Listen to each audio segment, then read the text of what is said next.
All right, greetings on a Sunday, Super Bowl Sunday. Hopefully, everyone is doing great out there. I figured we would do a little bit of a video, probably a short minute, 5, 7 minute video on the trade that got rescinded on Saturday night. I would have put one out that night or last night, but I was on my way to the Clippers game, and I am still in LA and heading back to Florida on Monday. But I figured just because there's a lot of, I would say, misconception as far as, and I know social media is all fact and not fiction. I would just kind of walk through the process as far as I'm not going to go into why the physical was failed and what was the body part that got failed. I'm not going to get into that part. A little bit of the process here, just because we did see this a couple years ago with Gary Payton II. Whenever you make a trade, okay, so in this case, the Lakers and Charlotte agree to a trade on Wednesday night. The trade call does not happen on Thursday. Just because the trade is announced by Shams or doesn't mean the trade actually goes through then. Whenever you go through the trade process, there is a process, whether it be sharing medical information, which is all computerized, digitalized, that Charlotte has access to, the Lakers have access to, whether it be Mark Williams or Dalton Connect. You do the trade call, you go over the terms, and then there is a process where both teams can agree to either waive reporting and taking a physical, or players have to report and then take a physical. I would say in most cases, the reporting and taking physical part is mandatory. There are certainly circumstances. Let's say James Wiseman is traded from Indiana to Toronto. They basically waived him as soon as the trade was approved. There's no wait, there's no reporting taking a physical. If a player is not part of your plans, you are going to waive the physical, waive the reporting.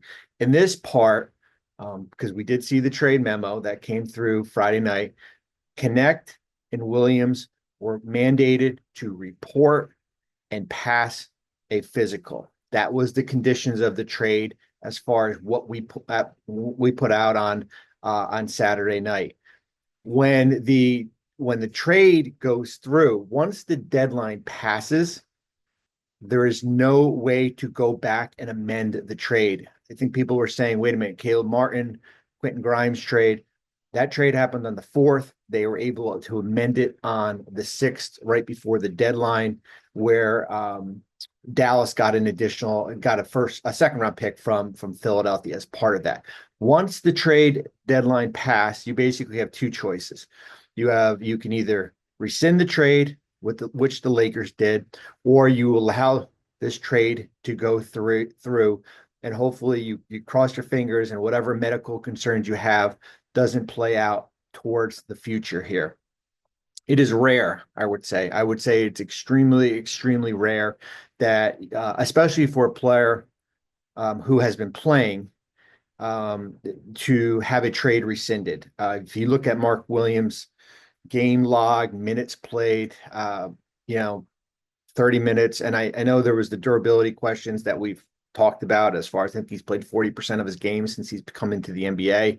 But it is extremely rare that a team rescinds a trade and fails a player on a physical that is healthy and on the court. We'll leave that up to Charlotte and the Lakers to figure out and debate over what was right and what was wrong. I'm not going to be judge and jury here. So what happens next? Okay. Basically, this trade never happened. And basically, everybody goes back. Connect and Cam Reddish go back to the Lakers. Mark Williams goes back to Charlotte. The Lakers get back their 2030 swap rights that no longer exist. They could still swap rights, and they get their 2031 first back. I would say, all in all, and not regarding Mark Williams' health, I do think the Lakers catch a little bit of a break here because this price was rich. I do think it was a little bit of a knee-jerk reaction to basically going out and getting Luka, and now you feel like you got to go get a center. The price of basically two first-round picks. One was a swap, and Dalton Connect for Mark Williams was extremely, extremely rich. And I know it might hurt them this year for the rest of the season. But I do think there'll be better opportunities when we get into the offseason here. When you look at the expiring contracts of Hachimura, when you look at the expiring contract of Gabe Vincent, Austin Reeves will have a player option for the following year. He's also extension eligible. Now you get your first round pick back. You have your swap. You'll be able to do a lot more than maybe somebody else that becomes available. I don't know who that is right now, but that's the reality of it. I think for short term here, the Lakers are at 15 players under contract. They're $1.7 million below the second apron. They would have to waive a player to sign a player. This is the danger of when you wait, and I'm not saying they waited to the last minute. There's a lot of moving parts here. The danger is when you do a trade on the 5th or the 6th, there's no window for you to basically amend things. So the Lakers go in with 15 players under contract. They can certainly waive Christian Wood if they want and go out and sign a player or Cam Reddish in that realm and do that. I would caution the buyout market. The buyout market is one of the most overinflated, exaggerated thing we talk about in the NBA. It's good for us to talk about, but the buyout market is I'm trying to use the right word. The buyout market is not, if you're going to go out and sign a player in a buyout market, that player usually does not help you. If you go back and look at the last 20 players that were bought out of their contracts, and no offense to Ben Simmons, their next contract is always the veteran minimum exception here. I don't see a player being bought out of their contract that could come and help the Lakers. Maybe a player that's waived, like example, Alex Len gets waived by the Wizards. He's going to go sign in Indiana. If he can give you 10 to 12 minutes, that's great. That's basically the reality that the Lakers are looking at. They might just have to patch it together with Jackson Hayes and Jared Vanderbilt. Maybe Christian Wood gets back, but that's the reality of it as far as from the buyout market. Remember, they can't sign players that were waived with $12.8 million.